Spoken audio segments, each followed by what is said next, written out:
Good afternoon, everybody. Uneducated Economist here. So, I can't tell you when, but here in the future, we're going to see lumber prices shoot up again. And I know that there's going to be plenty of people out there who are crying greed and manipulation and all the conspiracy theory stuff that, came out the first time that lumber ran up to 1700 per thousand. This is do this is not a greed or manipulation or conspiracy theory or any of that stuff.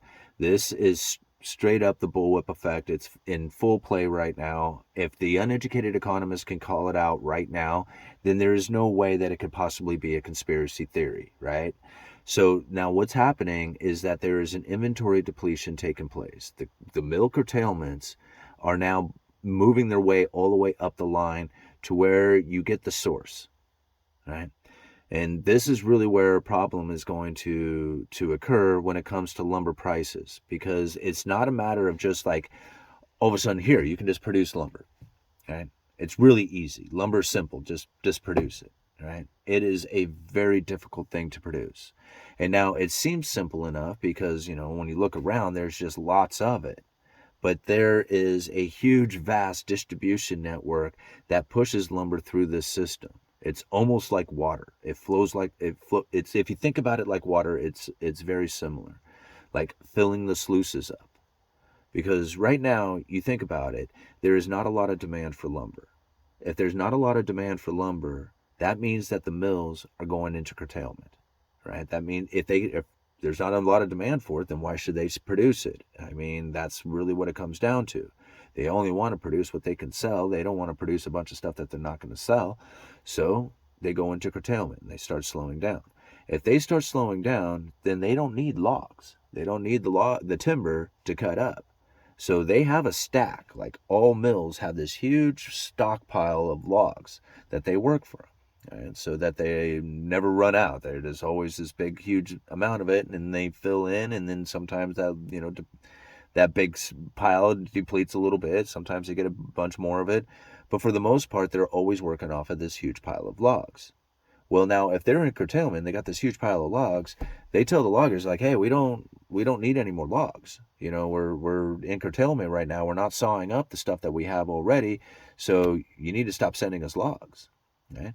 Well, all the way up in the hills where they're cutting the trees up in the woods, they're like, "Well, we've already fell a bunch of trees. I mean, they're laying on the ground right now. We can't stand these things back up, right?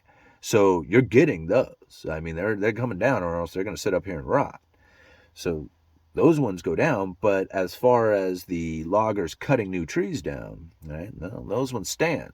Standing timber stays, and all the trees that have fallen, well, they come, they get loaded up on the trucks and sorted and finally work their way off the hill and get all the way down to the mills and go back into the sorting yard down there.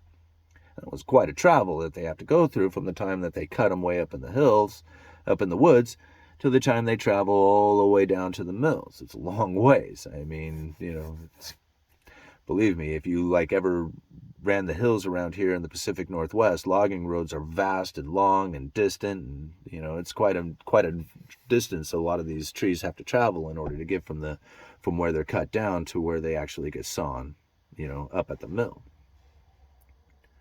So this is what happens, is that there is this huge gap in production that takes place as the mill curtailments are happening due to the lack of demand that's out there in the retail sector, right? Whether it's commercial from, home builders, or, going down all the way down to people who are remodeling their house, or, building chicken coops or wood sheds or whatever.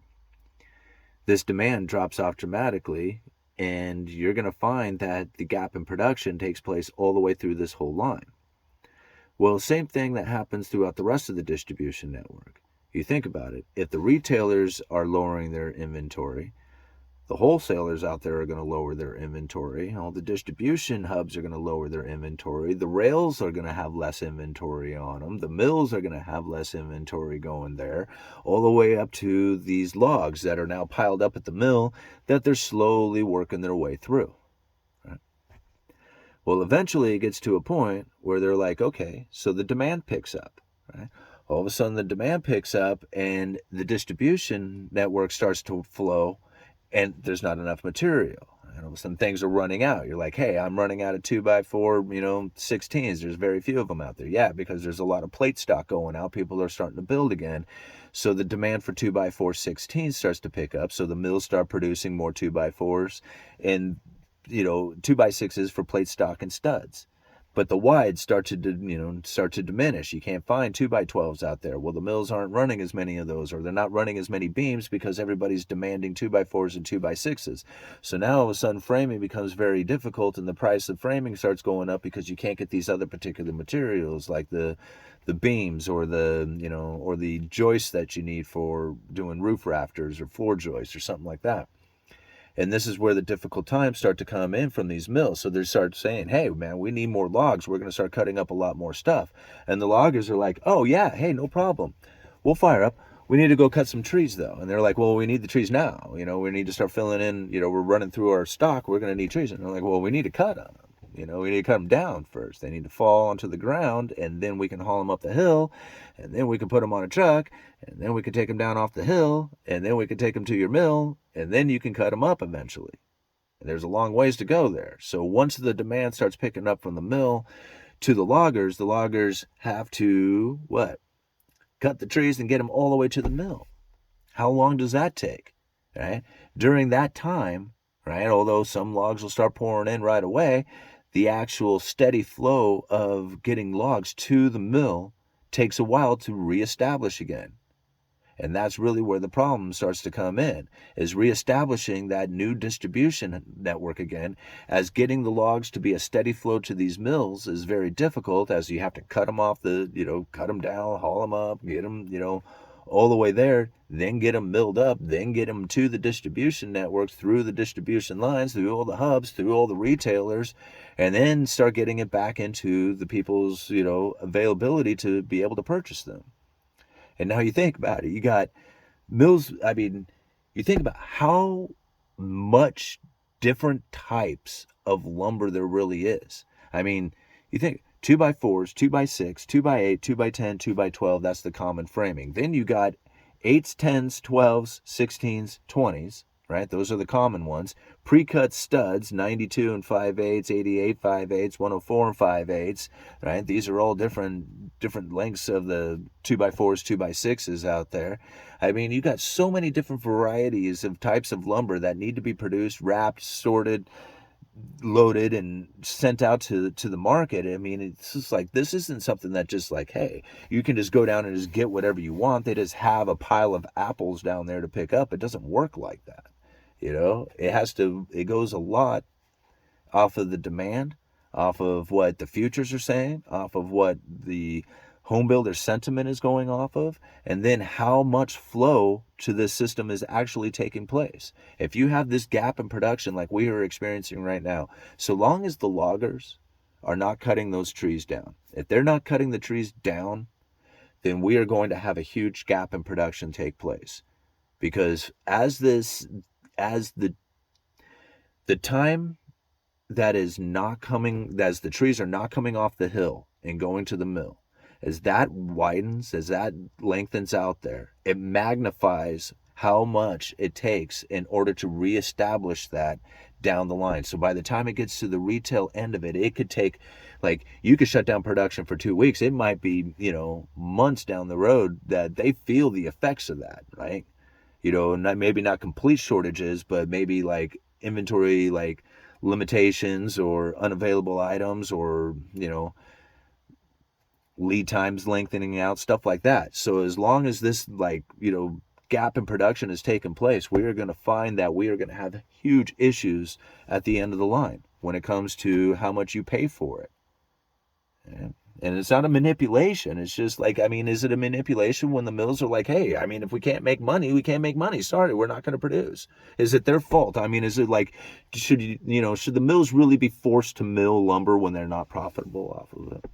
Ask yourself that. Is that, anybody who's going to be screaming manipulation and greed and conspiracy theories here in a, 3, 4, 5 months, 6 months, whatever it takes for the lumber prices to start shooting up again.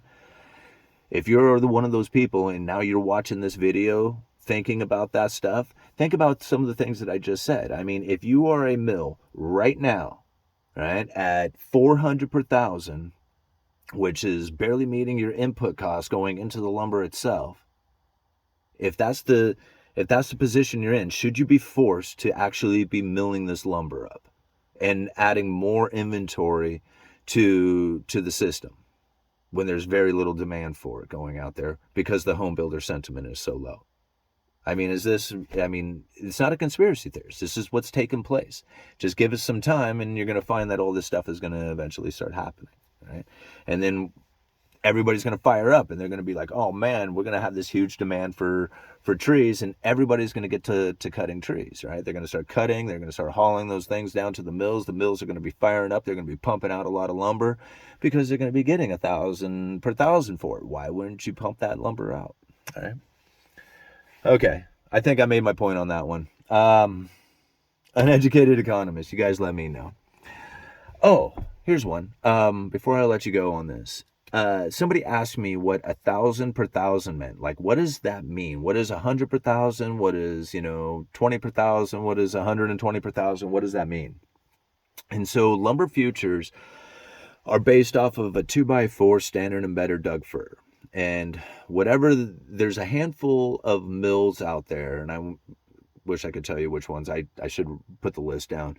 But there's a handful of mills out there that the lumber futures are followed. Like they sell contracts for the future, a certain amount of lumber in the future. And those contracts at these particular mills, when they sell those contracts, those are the ones that are followed as far as like the futures contracts when you're watching them. It's not necessarily exactly what the mills are selling lumber for.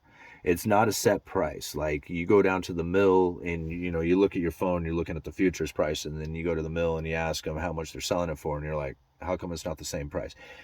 It's because you're not, that futures price is really just for a handful of contracts from a handful of mills to kind of give you an idea of what the future is for those particular items coming from it. And it'll give you kind of like a good idea of it. What the mills are selling at the current price, that is called cash or print, and that is something that is very different. So when you're looking at, like, say, you fire up the CNBC and you're looking down there at the agriculture, you go to commodities, agriculture, lumber, and it says down there like, 425 per thousand or something. Be careful on what contract you're looking at. That could be the current contract. It could be a contract 2 months down, down the road, depending on, how close to the closing of the current contract is. And there's like these things close every 2 months. So it gets quite complicated on it. As far as the 1,000 per thousand, like how they come up with that, they're talking about 1,000 board feet, right? And that's 144 cubic inches is one board foot, however you want to figure it out. So the easiest way to kind of understand it is 1 inch is thick, 12 inches wide, 12 inches long, one board foot, right? So a 2x4 being 2 inches thick, 4 inches wide, 1 foot long, that would equal out to a 0.667 board feet. And that's, for every lineal foot of 2x4, that works out to, 2/3 of a board foot. And so now this is how they figure out pricing for lumber, because trying to figure out per lineal foot really starts getting complicated when you're going from 2x4s to 2x12s to 2x6s and all these different lengths for each one of them. When you're pricing out per thousand, then the person who is either buying or selling the lumber, geez, I'm starting to slur my words here a little bit. The person selling the lumber, they can easily figure it out, because all they have to do is just think, okay, well, I'm selling a 2x12 or I'm buying a 2x12, and then the price per thousand, you just do the equation for it, and then you know how much you're selling it for. Instead of trying to figure out exactly like how much a 2x12 sells for by per lineal foot, all you have to do is just say, how much are the 2x12s going for? And you say, they're going for, 580 per thousand. And it's just like, oh, okay, 580 per thousand. They're 2x12s. There's 2 lineal feet per lineal foot at 585 per thousand. That's 58 cents, basically a board foot, and so what, $1.16, I guess, per lineal foot on a 2x12, if I got that right. So somewhere around that. Anyhow, hope that helps. Maybe I'll do another video that just explains per thousand pricing. It's kind of complicated. I mean, a lot of times people will just get really confused about the per thousand. And it's funny because, like, I watch a lot of people, like, go to the calculator, and all salesmen seem to be doing it differently. Like, as far as, like, how they figure out a price per thousand, I don't know. I mean, but that's how I do it. Break it down to cubic inches, and then, then you have to think it's how many dollars per thousand board feet. How many board feet do you have per thousand? Uneducated economist, you let me know.